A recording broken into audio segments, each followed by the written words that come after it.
श्रीमद्भागवत सप्ताह भक्ति ज्ञान यज्ञ का आज चतुर्थ दिवस और हम सभी लोग भगवान बाल मुकुंद की अहेतु कृपा प्राप्त करने के लिए, पितरों का आशीर्वाद प्राप्त करने के लिए वैकुंठवासी भगवत चरणानुरागी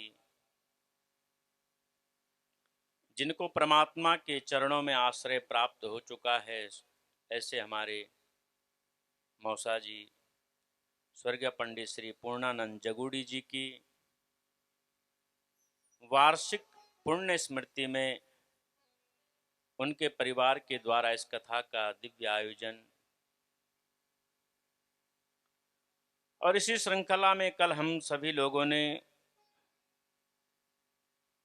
भागवत धर्म के अनेक उपदेशों को श्रवण किया। तृतीय दिवस में हम सभी लोगों ने भगवान के प्रति भाव कैसा होना चाहिए, श्रद्धा कैसी होनी चाहिए, विश्वास कैसा होना चाहिए, ये विदुर और विदुरानी के चरित्र से हमने सुना कि प्रेम के वश में होकर के भगवान कहीं भी चले जाते हैं। भगवान को केवल प्रेम प्यारा है, राम ही केवल प्रेम प्यारा। भगवान प्रेम के वशीभूत होकर के भक्त के पीछे पीछे चलते हैं।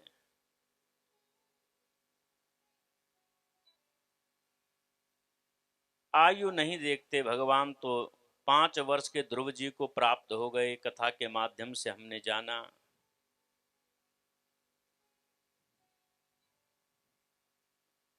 नाम की महिमा को सुना। ये भगवान की जो कथा है, ये मनुष्य के जितने भी पाप कर्म हैं उनको जलाने में समर्थवान है महाराज।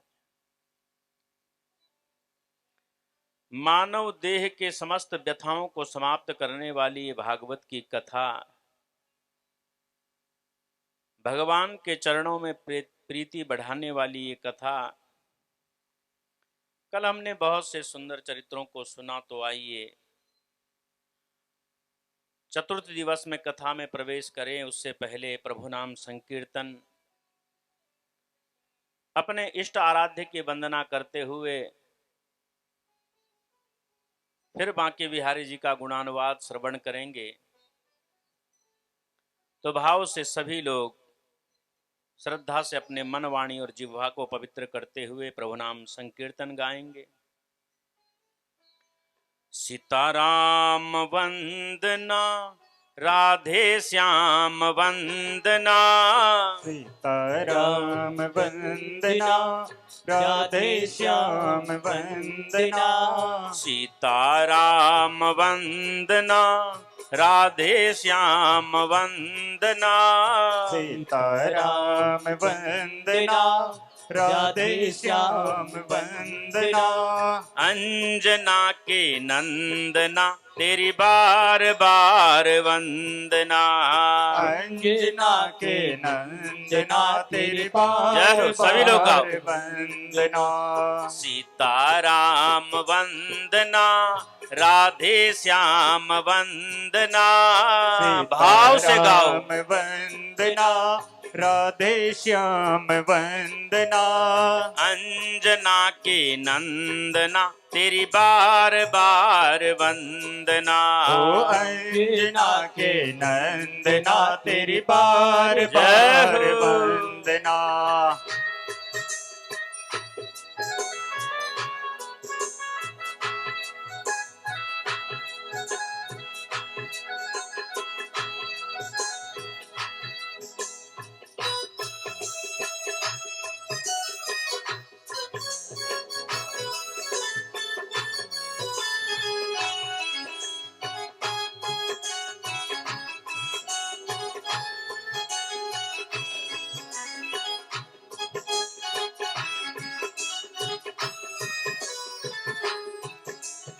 इष्ट देवी वंदना, कुल देवी वंदना, इष्ट देवी वंदना, कुल देवी वंदना, इष्ट देवी वंदना, कुल देवी वंदना, इष्ट देवी वंदना, कुल देवी वंदना, माता शेरा वाली तेरी बार बार वंदना।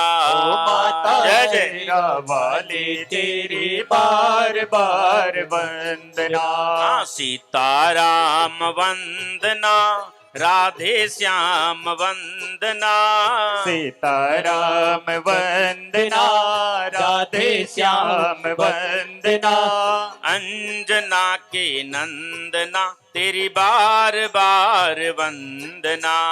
अंजना के नंदना तेरी बार बार वंदना।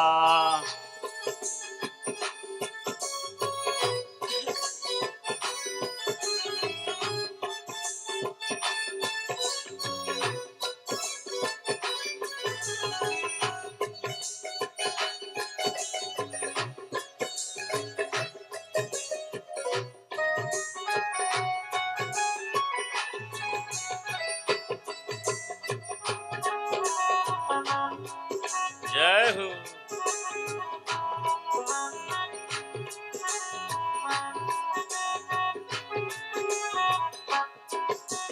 नरसिंह जी की वंदना, भैरव जी की वंदना, नरसिंह जी की वंदना, भैरव जी की वंदना, नरसिंह जी की वंदना, भैरव जी की वंदना, नरसिंह जी की वंदना, भैरव जी की वंदना, इष्ट ब्रह्मनाथ तेरी बार बार वंदना, इष्ट ब्रह्मनाथ तेरे बार बार वंदना, सीताराम वंदना, राधे श्याम वंदना, सीताराम वंदना, राधे श्याम वंदना, अंजना के नंदना तेरी बार बार वंदना, अंजना के नंदना तेरी बार बार वंदना।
जय हो।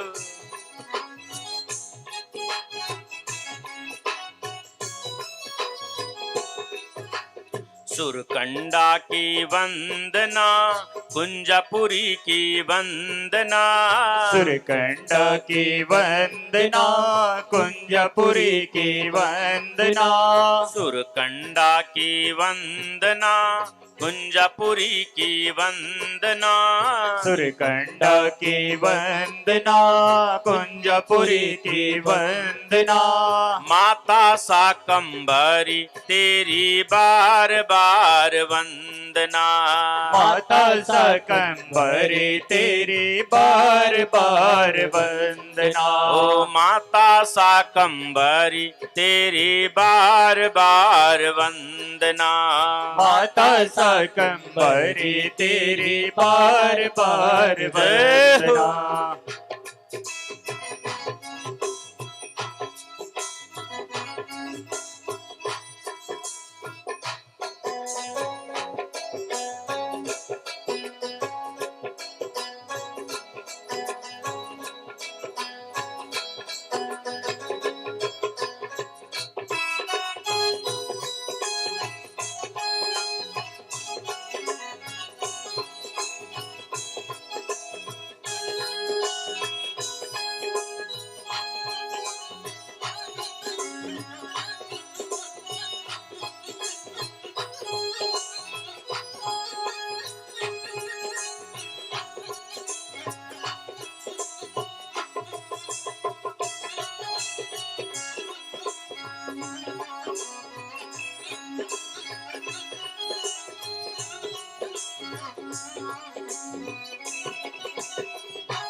रुक्मणी की वंदना, राधा जी की वंदना। गाओ भाव से, रुक्मिणी की वंदना, सभी गाओ। राधा जी की वंदना। रुक्मणी की वंदना, राधा जी की वंदना। रुक्मिणी की वंदना, राधा जी की वंदना। मेरे नंद लाल तेरी बार बार वंदना। मेरे नंद लाल तेरी बार बार वंदना। मेरे नंद लाल तेरी बार बार वंदना। मेरे नंद लाल तेरी बार बार वंदना। सीताराम वंदना, राधे श्याम वंदना। सीताराम वंदना, राधे श्याम वंदना। अंजना के नंदना तेरी बार बार वंदना। अंजना के नंदना तेरी बार बार वंदना। अंजना के नंदना तेरी बार बार वंदना। अंजना के नंदना तेरी बार बार वंदना। सीताराम वंदना, राधे श्याम वंदना। सीताराम वंदना, राधे श्याम वंदना।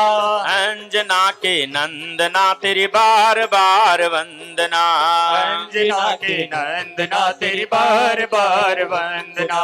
अंजना के नंदना तेरी बार बार वंदना। अंजना के नंदना तेरी बार बार वंदना। सीताराम वंदना, राधे श्याम वंदना। सीताराम वंदना, राधे श्याम वंदना। अंजना के नंदना तेरी बार बार वंदना। अंजना के नंदना तेरी बार बार वंदना। अंजना के नंदना तेरी बार बार वंदना। अंजना के नंदना तेरी बार बार वंदना। बार बार वंदना, बार बार वंदना। हजार बार वंदना। हजार बार वंदना। अंजना के नंदना तेरी बार बार वंदना। बोलिए भक्तवत्सल भगवान की जय। जय जय श्री राधे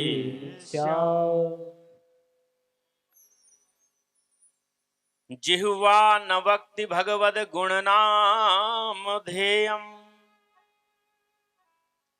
चेतस्य न स्मरति चरणारविन्दम् कृष्णाय नो नमतिया शिरे कदापि ताननयध्वमसतो कृत विष्णु कृत्यान्। जिसकी जिह्वा ने एक बार भी भगवान का नाम नहीं गाया है सज्जनों, जिसके मन में भगवान का नाम आता नहीं, जिसने मन से कभी भगवान को भजा नहीं।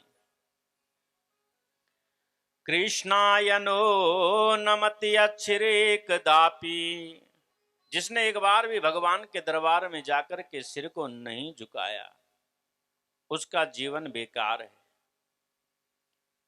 व्यर्थ है। जैसे मसका इव जंतुसु और बुदबुदा इव तोयेसु, जैसे जल में बुलबुला होता है उसका कोई अस्तित्व नहीं होता, और जंतुओं में मशक यानी मच्छर, ऐसे उस व्यक्ति का जीवन भी बेकार चला जाता है जिसने न कभी मन से भगवान का स्मरण किया, न जिह्वा से भगवान के नाम को गाया, न भगवान के दरबार में जाकर के एक बार भी सिर को झुकाया। उसका जीवन व्यर्थ कहा गया है। कृष्णाय नो नमति अक्षरे कदापि। इसलिए कथा में भगवान के दरबार में जाओ, श्रद्धा से अपने मस्तक को झुकाओ, कीर्तन हो, भगवान का नाम गाओ, क्योंकि ये जीव कि सार्थकता तभी है जब इससे भगवान नाम को गाया जाए। बोलो राधे राधे। कल हमने नाम की महिमा को सुना। जब नरकों का वर्णन आया और परीक्षित कांपने लगा तो सुखदेव जी ने कहा, इन नरकों से बचने का केवल एक उपाय है, केवल भगवान नाम। इस जीव से केवल रसास्वादन ही नहीं लेना है, भगवान नाम को भी गाना है। क्यों? कि जिह्वा तो वो ही भली पल पल बोले राम, नहीं तो काट फेंकिए मुख में भलो नहीं है चाम। नहीं तो ये क्या है? चमड़े का टुकड़ा है सज्जनों। जैसा मेंढक टर टर टर करता रहता है, वैसे ही आप इस मुख से कुछ बोलते रहो, कोई अस्तित्व नहीं। अगर इससे बोलना है तो केवल भगवान नाम को गाओ। तो इस जिह्वा की भी सार्थकता है, इस शरीर की भी सार्थकता है। इसलिए जीवन किसका धन्य कहा गया? जिसको बोलना आ गया। इस जिह्वा से, मुख से कब, कहां, कितना बोलना है, जिसको बोलना आ गया समझ लो उसका जीवन धन्य हो गया। बोलो राधे राधे। सुखदेव जी कहते हैं, परीक्षित, ब्रह्मा जी का आदेश हुआ दक्ष महाराज को कि सृष्टि का विस्तार करो। इन्होंने 10,000 पुत्र उत्पन्न किए। उनको कहा, पुत्रों सृष्टि का विस्तार करो। इन्होंने देखा चारों ओर जंगल ही जंगल, वन्य प्रदेश, वनों को काटने लग गए, वृक्षों को काटने लग गए। नारद जी ने कहा, भाई ये क्यों प्रकृति का नुकसान कर रहे हो, क्यों वृक्षों को काट रहे हो? बोले, हमें पिता की आज्ञा है, हमें गृहस्थ बसाना है, तो उसके लिए हमें घर गृहस्थी खेती बाड़ी चाहिए, तो इसलिए ये कार्य कर रहे हैं। नारद जी ने कहा, मूर्खों, दक्ष तो मूर्ख है, तुम भी मूर्ख हो। अरे इस शरीर से गृहस्थ में जाकर के केवल बंधनों में फंस जाओगे। ये बेटा बेटी नाती पोते, और फिर ऐसा चक्र बनेगा, फिर आवागमन में चलते रहोगे, और ये आवागमन से कभी मुक्त होने वाले नहीं है। ये जो 84 का चक्कर है बड़ा खतरनाक है महाराज। 84 लाख योनियों में भोगना पड़ता है, घूमना पड़ता है गलतियों के कारण। 84 लाख योनियां कही गई हमारे यहाँ। स्थावरम विंशति लक्षम जलजम नवलक्षकम कृमीश रुद्रलक्षम च 10 लक्षम च पक्षिणः 30 लक्षम पशूनां च 4 लक्षम च वानरः ततो मनुष्यतः प्राप्ति श्रितः कर्माणि साधयेत्। 84 लाख योनियां कौन कौन सी हैं? 20 लाख तो स्थावर हैं, वृक्ष आदि पेड़ पौधे ये वो। 9 लक्षम जलजम, 9 लाख जीव जंतु रहते हैं जल में, समुद्र में, पानी में। ये इतनी योनियां भी भोगनी पड़ती है। 9 लाख प्रकार की योनियां जल में रहती हैं महाराज। कृमिशा रुद्रलक्षम चह, 11 लाख प्रकार के कीड़े मकोड़े हैं। 11 लाख प्रकार के, देश में प्रदेश विदेश, कहां कहां, सूक्ष्म से सूक्ष्म और बड़े से बड़े कीड़े मकोड़े इन योनियों में भी भोगने पड़ते हैं। 10 लाख प्रकार के पक्षी कहे गए हैं, जो उड़ने वाले हैं पक्षी। ये 10 लाख प्रकार की योनियां कही गई हैं। 30 लक्ष पशूनां चह 4 लक्षम च वानरः, 30 लाख प्रकार की योनियां पशुओं की कही गई है, और उनमें भी 4 लाख तो वानर अलग से कहे गए। ये 84 लाख योनियां हैं। इसके बाद में आता है क्या?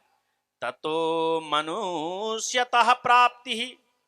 इसके बाद जब भगवान की कृपा होती है तो हमें मनुष्य देह मिलती है। इसके बाद में और हम ऐसे ऐसे प्रपंच पालते हैं, मानो एक तृष्णा दूसरी तृष्णा, और ये तृष्णाएं इतना व्याकुल जीव को करती हैं, हमें संसार के बंधनों में फंसना पड़ता है। बोलो राधे राधे। मनुष्य की जो तृष्णाएं हैं कभी खत्म नहीं होती। पुत्रेष्णा, वृत्तेष्णा, लोकेष्णा, ये जो तृष्णाएं हैं। एक कोई भिखारी था, भीख मांग रहा था, और उसका आधा से ज्यादा का जीवन भीख मांगते मांगते बीता। एक दिन नारद जी की दृष्टि उस पर पड़ी। नारद जी ने कहा, अरे इसका जीवन तो ऐसे ही भीख मांगते मांगते निकल रहा है, क्यों ना इस पर कृपा करी जाए, ये भी भगवान का नाम गा लेगा।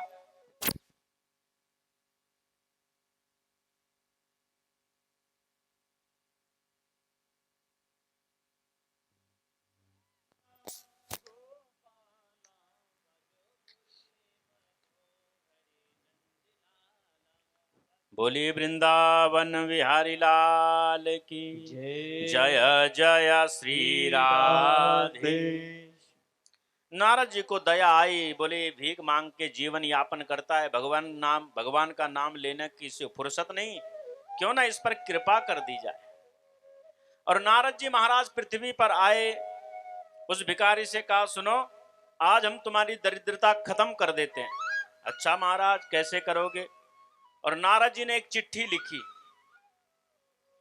और वो चिट्ठी उस भिखारी को देकर के कहा, जाओ सीधा कुबेर के पास। अब वो जो भिखारी था उस चिट्ठी को लेकर के कुबेर महाराज के पास में पहुंचा। उसमें लिखा हुआ था कि इस भिक्षुक के पास, इस भिखारी के पास जो कमंडलू है, इसको तुम हीरे जवाहरात से भर दो, इसकी दरिद्रता खत्म हो जाएगी। अब कुबेर जी ने नारद जी की आज्ञा का पालन किया, और महाराज उसमें जो है खूब हीरे मोती जवाहरात डालने लग गए, सोने की मुद्राएं डालने लग गए बहुत सारी। लेकिन सुबह से दोपहर हो गई, वो कमंडलू भरता ही नहीं है। कुबेर जी भरते जा रहे हैं, भरते जा रहे हैं, शाम होने को आई पर वो कमंडलू भरा ही नहीं। अब कुबेर जी का सर चकराया, भाई ये कमंडलू कैसा है, नारद जी ने कैसा भिखारी भेज दिया। इधर क्या हुआ, कुबेर जी का खजाना खाली होने को आया पर इसका कमंडलू भरता ही नहीं था। अब तो कुबेर जी घबराए महाराज, उन्होंने उसी समय नारद जी को बुलाया। नारद जी ने कहा, भाई क्या बात हो गई? बोले महाराज ये कैसा भिखारी आज मेरे यहाँ भेज दिया, आपने कहा इसका कमंडलू भरो। अरे मेरा खजाना ही खाली होने को आया पर इसका कमंडलू नहीं भरता। नारद जी ने कहा, अच्छा? बोले हाँ महाराज। उस भिखारी को बुलाया, इधर आ। वो आगे आया, बोले कमंडलू दिखा। नारद जी ने उसका कमंडलू लिया और जैसे उल्टा किया, क्या देखा उसमें थी आदमी की खोपड़ी। नारद जी ने कुबेर जी से कहा, इसमें डालना बंद करो। बोले क्यों? बोले ये कभी भरने वाली नहीं है। बोले क्यों नहीं भरेगी महाराज? क्योंकि इसके कमंडलू में आदमी की खोपड़ी है, और आदमी की खोपड़ी कभी भरती नहीं है। बोलो राधे राधे। पहले गरीब थे, घास फूस के झोपड़े थे, तो मन किया पक्के मकान हो जाते, पक्के मकान हुए तो दूसरी तृष्णाएं हुई महाराज, 2-4 कमरे और हो जाते, 2-4 और हुए तो गाड़ी घोड़ा हो जाता, फिर ऐसा हो जाता, फिर वैसा हो जाता। लेकिन ये मनुष्य की जो बुद्धि है, ये खोपड़ी है, कभी शांत नहीं होती है, कभी भरती नहीं। नारद जी ने दक्ष के पुत्रों से कहा, सुनो तुम्हारा पिता तो मूर्ख है, तुम्हें भी ग्रस्त के उस जंजाल में फंसा रहा है। ये शरीर मिला है भगवान नाम जपने के लिए, साधन करने के लिए, मुक्ति पाने के लिए। इसके बाद किसी योनि में मुक्ति का आश्रय नहीं मिलता। इनको ऐसी पट्टी पढ़ाई महाराज, इनको बाबा बना दिया। जोगी बना दिया। दक्ष महाराज को मालूम पड़ा, इन्होंने पुनः 10,000 हर्याश्व नाम के पुत्र उत्पन्न किए। इनको कहा कि देखो तुम भी सृष्टि का विस्तार करो। ये भी सृष्टि का विस्तार करने के लिए गए, घर परिवार बसाने के लिए। इधर नारद जी भी इनको मिले, इनको भी ऐसी पट्टी पढ़ाई, इनको बाबा बना दिया। दक्ष को क्रोध आया। दक्ष को एक दिन नारद जी रास्ते में मिले। दक्ष ने नारद से कहा, क्यों रे नारद, तू तो अपना आप निठल्ला है, बाबा है, विरक्त है, तेरा घर परिवार तो है नहीं, तूने मेरे बच्चों को भी बाबा बना दिया है, केवल जो है घूमने में लगा दिया। अरे मनुष्य जीवन मिला है तो कर्म भी करना चाहिए, पुरुषार्थ भी करना चाहिए। और मैंने तेरा बिगाड़ा क्या था, तूने मेरे 20,000 पुत्रों को बाबा बना दिया, महात्मा बना दिया। जा मैं तुझे शाप देता हूं, आज के बाद तू कभी एक स्थान पर स्थिर नहीं रह पाएगा। और तब से नारद जी महाराज चलते ही रहते हैं महाराज, वो कभी एक स्थान पर रुकते नहीं। क्यों? दक्ष का शाप लगा हुआ है। नारद जी चाहते तो इस शाप को प्रतिकार कर देते, लेकिन उन्होंने सोचा बहता जल और रमता हुआ जोगी सदा पवित्र कहा गया है, इसलिए अपने राम को करना क्या है, चलते चलते भजन भी होता रहेगा और जगत का कल्याण भी होता रहेगा महाराज। इसके बाद में दक्ष महाराज ने अन्य संतानें उत्पन्न करी। उनमें से 60 कन्याएं उत्पन्न हुई, तो 60 कन्याओं में से 10 कन्याएं धर्मराज के साथ में विवाह कर दी। 27 कन्याएं चंद्रमा के साथ विवाही, जो 27 नक्षत्र हैं। 13 कन्याओं का विवाह कश्यप मुनि के साथ में करवाया। 2 कन्याएं भूतों को दे दी, 2 कन्याएं अंगिरा ऋषि को दे दी, 2 कन्याएं कृशाश्व ऋषि को दे दी, और 4 कन्याओं का विवाह इन्होंने तार्क्ष कश्यप के साथ में करवाया महाराज। ऐसा इनका विस्तार हुआ। एक समय की बात है, सुखदेव जी कह रहे हैं, परीक्षित, जाने अनजाने में भी कभी किसी का अपमान नहीं करना चाहिए, बहुत बड़ा संकट जीवन में आ जाता है। देवराज इंद्र अपनी सभा में बैठे थे स्वर्ग में, अप्सराएं नृत्य कर रही थी, नाच रही थी। उसी समय देवगुरु बृहस्पति आए। इधर इंद्र नृत्य का आनंद ले रहा था, नाच गाने में मस्त था, लेकिन अपने गुरु की ओर दृष्टि भी नहीं डाली। अब गुरुजी ने सोचा हम यहाँ इंद्र की सभा में आए, ये तो हमें पूछ ही नहीं रहा है। अब गुरुजी ने सोचा जहां अपनी पूछ ना हो वहां ज्यादा रहना नहीं चाहिए, वहां से चले जाओ। और देवगुरु बृहस्पति अदृश्य हो गए, अंतर्धान हो गए। नाच गाना जब बंद हुआ, इंद्र ने देवताओं से कहा, देवताओं हमारे गुरुदेव आए थे यहाँ, गुरु बृहस्पति कहाँ चले गए? बोले महाराज देखा तो हमने भी था, पर जब आप ही खड़े नहीं उठे तो हमने सोचा हम भी क्यों खड़े उठे, लेकिन गुरुजी कहीं दिखाई नहीं दे रहे। अब बहुत ढूंढा ढूंढा ढूंढा, देवगुरु बृहस्पति को मिले नहीं महाराज। और जब मिले नहीं तो इनको बड़ी चिंता होने लगी। बोले जब गुरुजी नहीं रहेंगे तो हमें मार्गदर्शन कौन कराएगा? क्योंकि जीवन में बड़ों का होना परम आवश्यक है महाराज। हमारे गुरु नहीं होंगे, आदरणीय नहीं होंगे, बड़े नहीं होंगे तो हमें पग पग पर कौन हमें अनुभव का ज्ञान देगा? इस समय पर ये करना चाहिए, इस समय पर ये करना चाहिए। और देवगुरु बृहस्पति चले गए कहीं और, तो स्वर्ग में यज्ञ यज्ञादि कार्य बंद हो गए महाराज। यज्ञ यज्ञादि कार्य जब बंद हो गए तो देवताओं ने सोचा ऐसे तो हमारी शक्ति कम हो जाएगी, हम निर्बल हो जाएंगे, असुरों का आक्रमण हमारे ऊपर हो जाएगा महाराज। क्या किया जाए? इंद्र ने सोचा इस समय गुरु के समान ही पृथ्वी पर एक ऋषि है जिसका नाम है विश्वरूप, त्वष्टा ऋषि के पुत्र। ये बड़े विद्वान हैं, योगी हैं, तपस्वी हैं, ज्ञानी हैं, क्यों ना हम कुछ समय के लिए इनको अपना पुरोहित बना दें, अपना गुरु बना दें महाराज। देवता लोग विश्वरूप के पास गए, बोले महाराज कृपा कर दो हमारे ऊपर, हमारी पुरोहिती स्वीकार कर लो, हमारे पुरोहित बन जाओ। विश्वरूप ने मना किया, भाई देखो ये पौरोहित्य कर्म कोई उत्तम कार्य नहीं है, क्योंकि इसमें हर प्रकार का ध्यान रखना पड़ता है। यजमान के घर का कैसी स्थिति परिस्थिति आ जाती है, सुख है दुख है, इसलिए उत्तम कार्य नहीं कहा गया है। अब देवताओं ने बहुत अनुनय विनय किया तो विश्वरूप मान गए, चलो कुछ समय के लिए तुम्हारे यहाँ चले जाएं, यज्ञ इत्यादि कार्य करते रहें। तो इंद्र विश्वरूप को स्वर्ग में ले गए, यज्ञ कार्य करवाने लग गए। सज्जनों, विश्वरूप जो ऋषि थे इनके 3 सिर थे और इनका संबंध भी 3 कुलों से था। इनके जो पिता थे वो मनुष्य कुल के थे, माता असुर कुल की थी, और ये गुरु हो गए देवताओं के।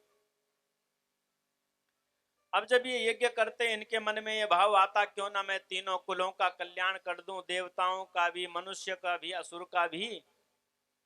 तो ये अपने तीनों मुखों से एक मुख से उच्च स्वर में आहुति प्रदान कराते देवताओं को, दूसरे मुख से ये थोड़ा सा धीरे से बोलते और मनुष्यों को भी यज्ञ का भाग प्राप्त करवाते। तीसरे मुख से बिल्कुल मंद स्वर में, निम्न स्वर में आहुति यज्ञ में डालते, असुरों को भी भाग प्राप्त हो जाए, ऐसा संकल्प मन में रखते।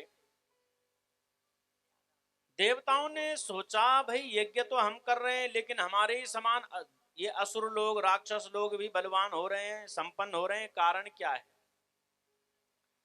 एक दिन क्या हुआ माताओं, इंद्र ने गौर से देखा तो क्या देखा कि जो ये विश्वरूप हैं, एक मुख से असुरों को भी यज्ञ की आहुति प्रदान कर रहे हैं। इसको क्रोध आ गया, गुस्सा, इसने हाथ में निकाली तलवार और अपनी तलवार से विश्वरूप के तीनों सिरों को काट दिया। बोलो राधे राधे। गुरु की हत्या करी, ब्रह्म हत्या प्रकट हो गई, इंद्र के ऊपर मंडराने लग गई। इंद्र के ऊपर ब्रह्म हत्या जब मंडराने लग गई महाराज, तो ये ब्रह्म हत्या से बचने के लिए बहुत दूर समुद्र में जाकर के छुप गए, जहां पर एक नारायण सरोवर था, जहां ब्रह्म हत्या का प्रवेश निषेध था। बहुत समय तक वहां रहा और उस समय 1000 वर्षों तक जब उस सरोवर में रहे, तो बहुत समय बाद देवगुरु बृहस्पति आए। देवगुरु बृहस्पति को मालूम पड़ा हमारा चेला तो चला गया सरोवर में छुपने के लिए। वहां गए और इंद्र से कहा, इंद्र यहां से बाहर निकलो। बोले महाराज कैसे निकलूं, ये ब्रह्म हत्या मुझे समाप्त कर जाएगी। उस समय उस ब्रह्म हत्या को 4 भागों में देवगुरु बृहस्पति ने बांट दिया।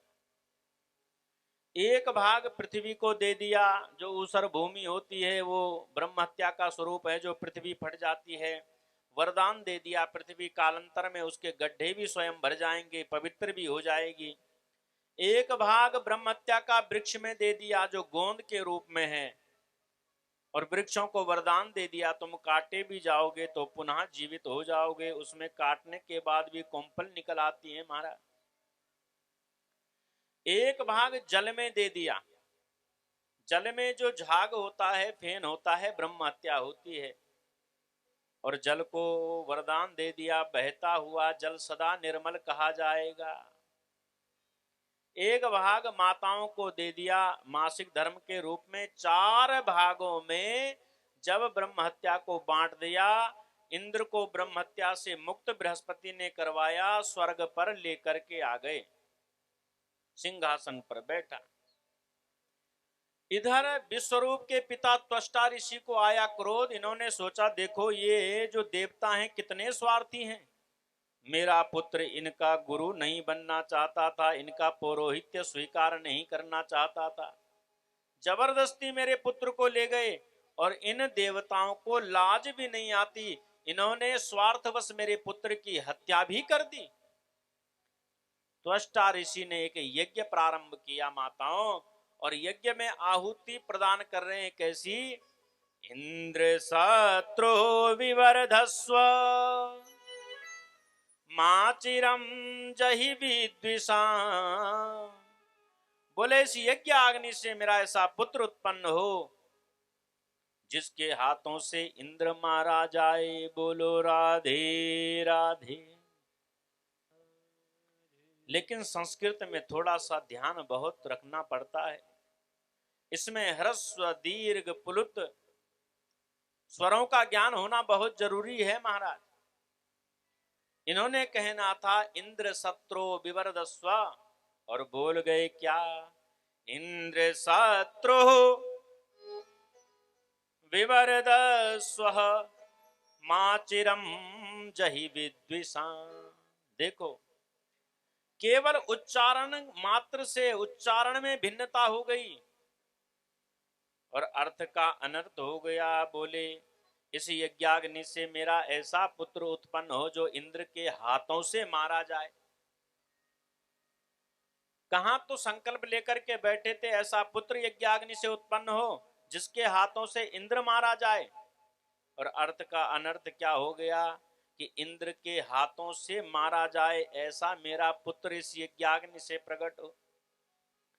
और यज्ञ की पूर्ण आहुति डलते ही उस यज्ञ कुंड से महाराज एक विशाल काय असुर प्रकट हो गया, और देखते देखते विशाल काय असुर आकाश को छूने लग गया। त्वष्टा ने कहा, बोले पुत्र तुम्हारा नाम वृत्रासुर होगा, इसलिए क्योंकि तुम देखते देखते वृत्त बहुत बड़ा आकार तुमने बना लिया, इसलिए तुम्हारा नाम वृत्रासुर है। वृत्रासुर ने कहा, बोले पिताजी मेरे लिए क्या आज्ञा है? बोले पुत्र, ये जो देवता हैं इन्होंने तुम्हारे भाई की हत्या करी है, इसलिए तुम्हें अपने भाई के ऋण से उऋण होना है। तुम्हें जाकर देवताओं के साथ में युद्ध करना है, उनको समाप्त करना है। पिता की आज्ञा मिलते ही त्वष्टा ऋषि ने जैसे आज्ञा दी, देखते देखते ये वृत्रासुर आकाश में चला गया, स्वर्गलोक में चला गया, और स्वर्ग में जाकर के देवताओं को ललकारा, देवताओं के साथ में युद्ध किया, देवताओं को स्वर्ग से भगा दिया, पराजित कर दिया महाराज। इधर देवता दर दर की ठोकरें खाने लग गए, ब्रह्मा के पास गए, विष्णु के पास में गए, बोले महाराज हमारी सहायता करो। भगवान नारायण ने कहा, सुनो देवताओं, ये जो वृत्रासुर है ये है तो असुर, लेकिन भैया ये ब्राह्मण है, ये ब्राह्मण का बेटा है, और मैं तो ब्राह्मणों का परम भक्त हूं, इसलिए मैं इसको नहीं मार सकता।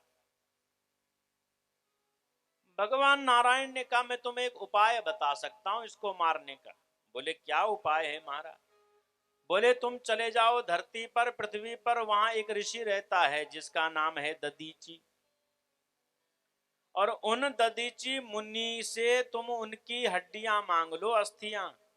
उन अस्थियों से तुम वज्र का निर्माण करो, आयुधों का निर्माण करो, और उस वज्र के द्वारा ही इस वृत्रासुर का वध किया जा सकता है। बोलो राधे राधे। और देवताओं ने ऐसा ही किया महाराज। उसी क्षण ये सीधा पृथ्वी पर चले गए और ददीची मुनि के आश्रम पर जाकर उनको प्रणाम किया।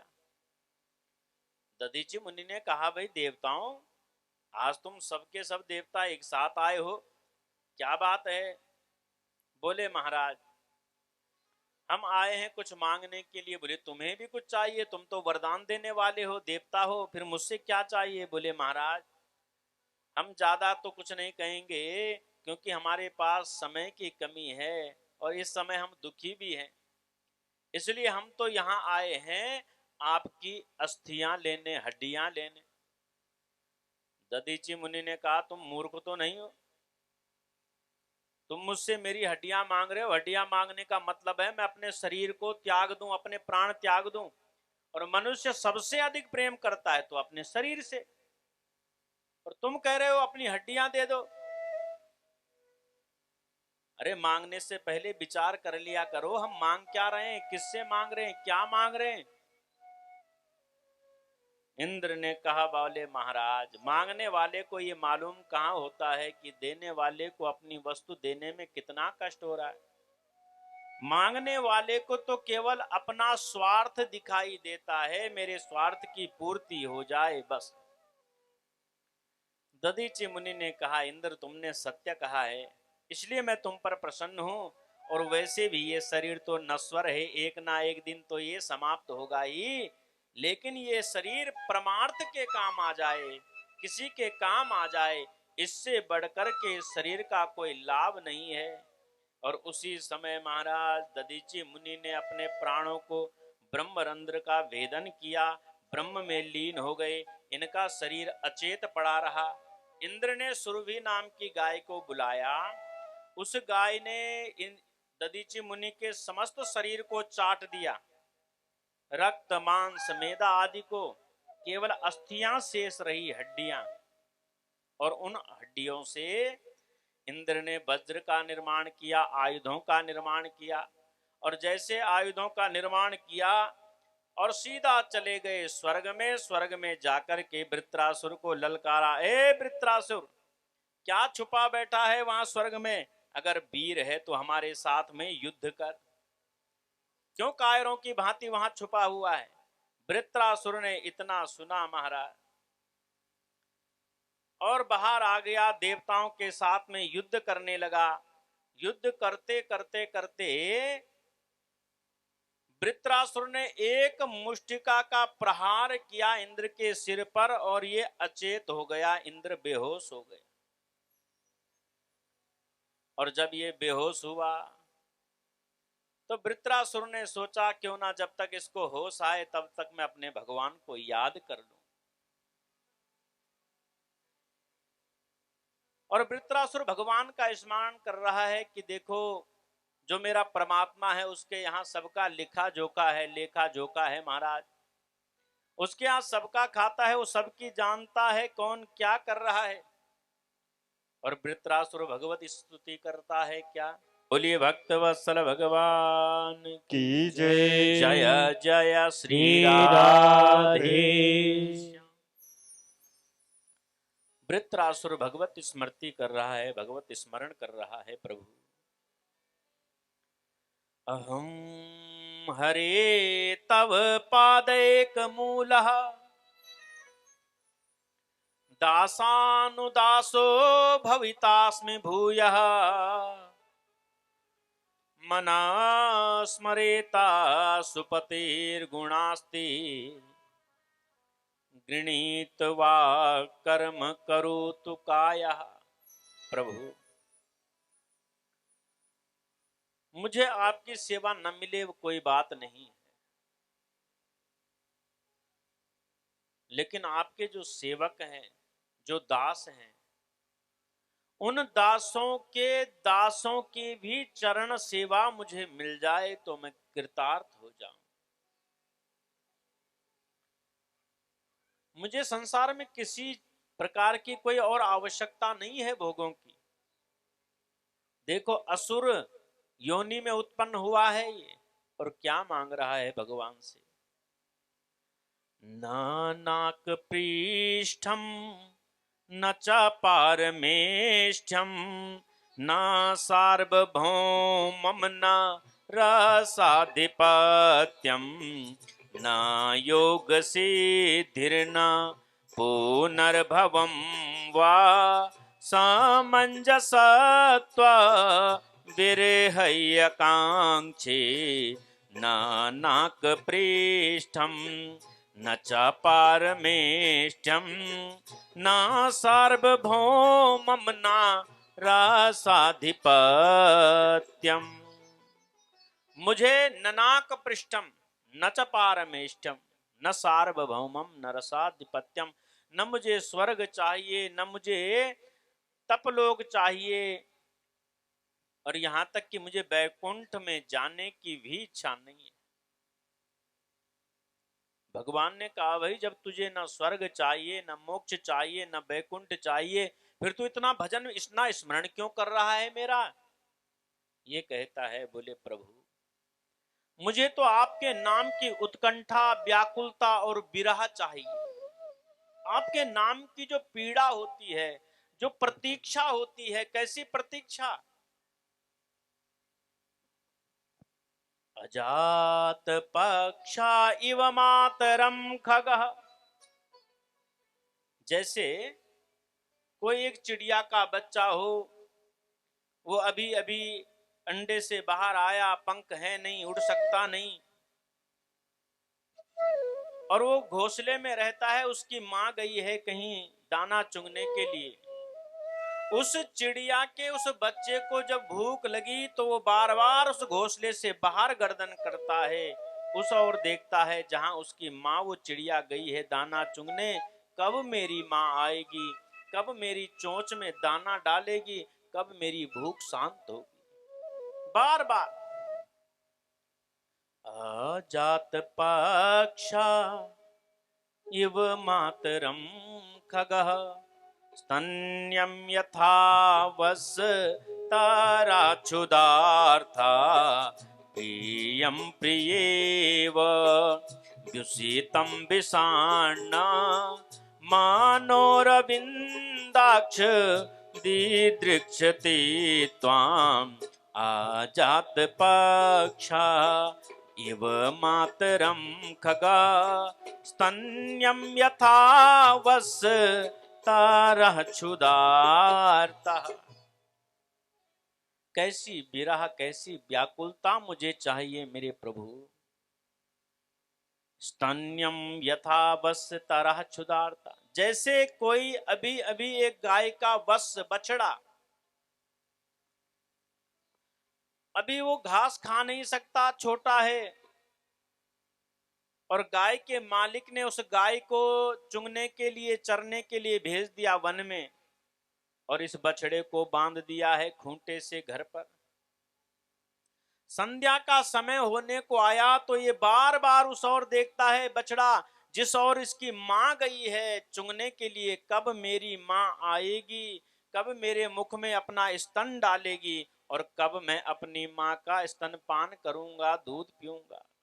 प्रभु, जैसे उस बछड़े की व्याकुलता है अपनी मां के दर्शनों के लिए, वैसी ही व्याकुलता, उत्कंठा मुझे चाहिए आपसे मिलने की, आपके नाम की। प्रियम प्रियेव व्युषितम विषाण्णः, और कैसी व्याकुलता, उत्कंठा चाहिए, जैसे अभी अभी कोई एक नव विवाहिता स्त्री है, अभी अभी विवाह हुआ, अब ये घर में किसी को ज्यादा जानती नहीं है, पति को प्रदेश जाना पड़ा किसी काम से,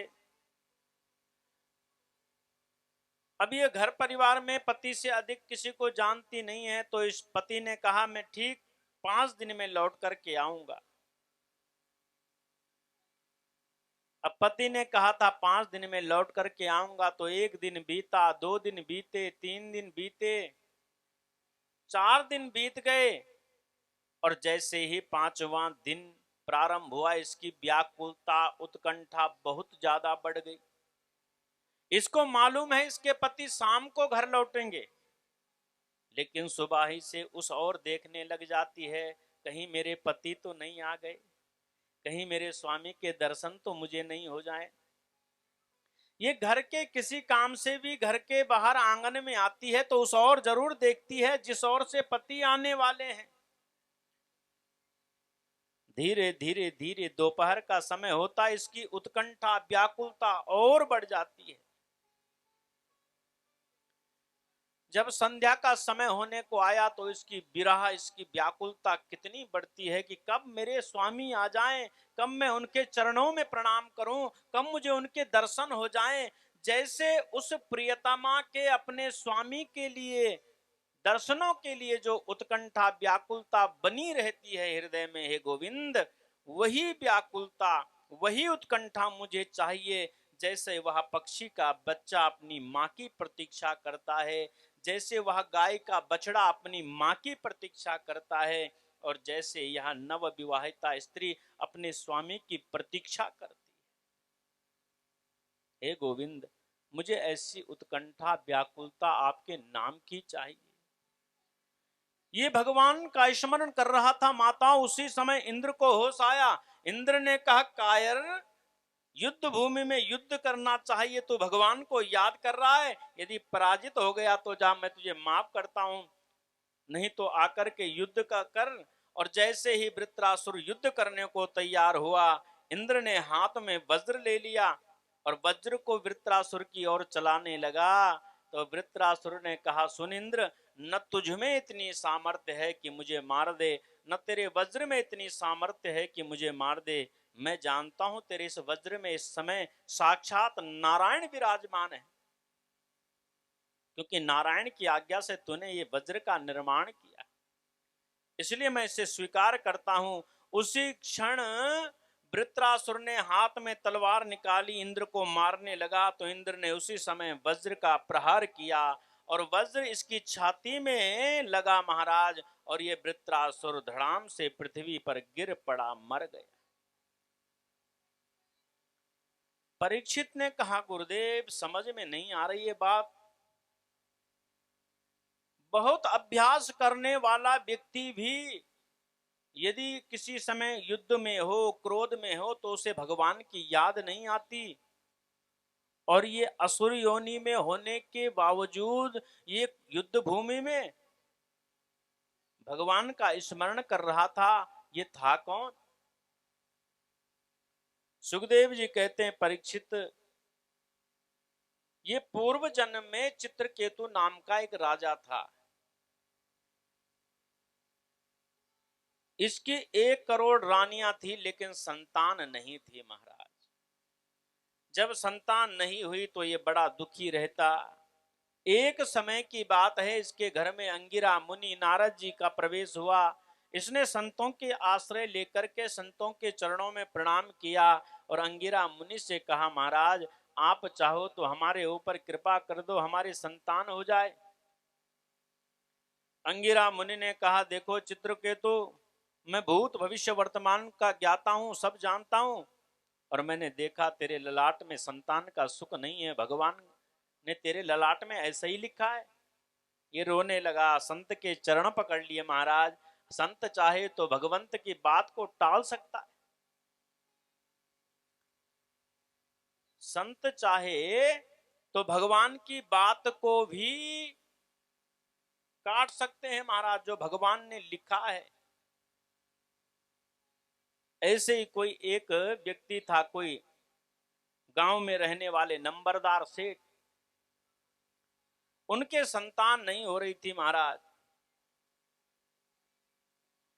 एक बार उस सेठ जी की भेंट नारद जी से हुई। नारद जी से कहा, बोले महाराज आप चाहो कृपा कर दो मेरे ऊपर, तो हमारे भी संतान हो जाए, ऐसा आशीर्वाद दे दो, आप तो भगवान के निकट रहने वाले संत हैं। अब नारद जी ने कहा, ये इसकी मेरे प्रति बड़ी श्रद्धा है, तो इसको संतान तो होना ही चाहिए, इसके वंश की वृद्धि होनी चाहिए। तो नारद जी सीधा भगवान के पास चले गए, नारायण के पास, और नारायण से प्रार्थना करी। बोले, प्रभु दया करो, एक आपका परम भक्त है, उसके ऊपर कृपा करो, उसका भी वंश की वृद्धि हो जाए।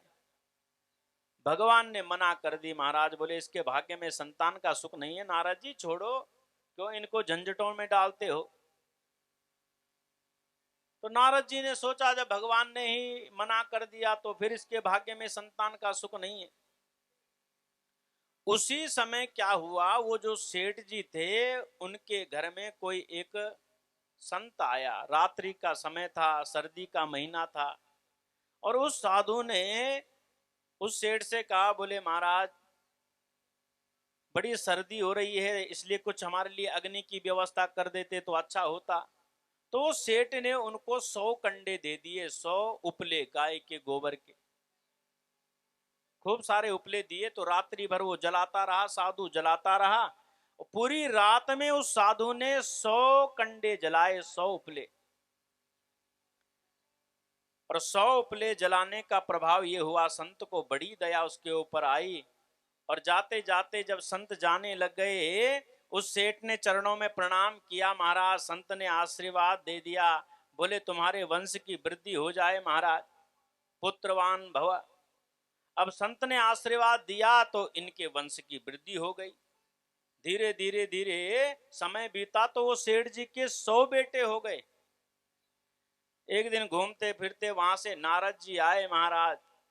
अब नारद जी ने देखा वो बेचारे के तो कोई संतान है नहीं, भगवान ने भी मना कर दी थी, क्यों ना वहां जाकर के उसको दर्शन ही दे दें, कुछ आत्मज्ञान दे दें उसको। अब नारद जी जब वो सेठ जी के घर में गए नंबरदार के, वहां देखा बहुत सारे वहां बच्चे ही बच्चे हैं महाराज। अब सेठ जी से नारद जी ने पूछा, बोले सेठ जी ये किसके? सेठ जी ने कहा महाराज बस बड़ी दया आपकी है, जब से आप हमारे घर से गए हैं हमारे वंश की वृद्धि हो गई है, 100 बालक हो गए मेरे। अब नारद जी वहां तो कुछ नहीं बोले, पर इन्होंने सोचा देखो भगवान भी झूठ बोलते हैं। अरे मैंने भगवान से प्रार्थना करी थी कि इसके बालक हो जाएं, भगवान ने मुझसे मना कर दी थी, और यहां इसके 100 पुत्र हो गए। अब तो नारद जी गए सीधा बैकुंठ में और भगवान से झगड़ने लग गए। बोले प्रभु आप भी झूठ बोलते हो, अरे आपने हमसे क्यों छुपावा किया, और आपने कहा उसके भाग्य में संतान नहीं है। तो भगवान ने कहा भाई मैं झूठ कहाँ कह रहा हूँ, संतान का सुख उसके भाग्य में नहीं था। तो बोले फिर उसके उसके 100 पुत्र कैसे हुए? बोले वो मैंने थोड़ी ना दिए, वो तो संत की कृपा हुई और उसके वंश की वृद्धि हो गई। यानी भगवान की बात को भी काटे वो संत है महाराज, वो संत है।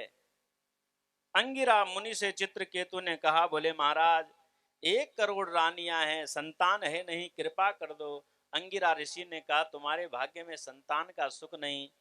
चित्रकेतु चरणों में गिर गया, बोले स्वामी आप दया करो, आप कृपा करो तो संतान हो सकती है।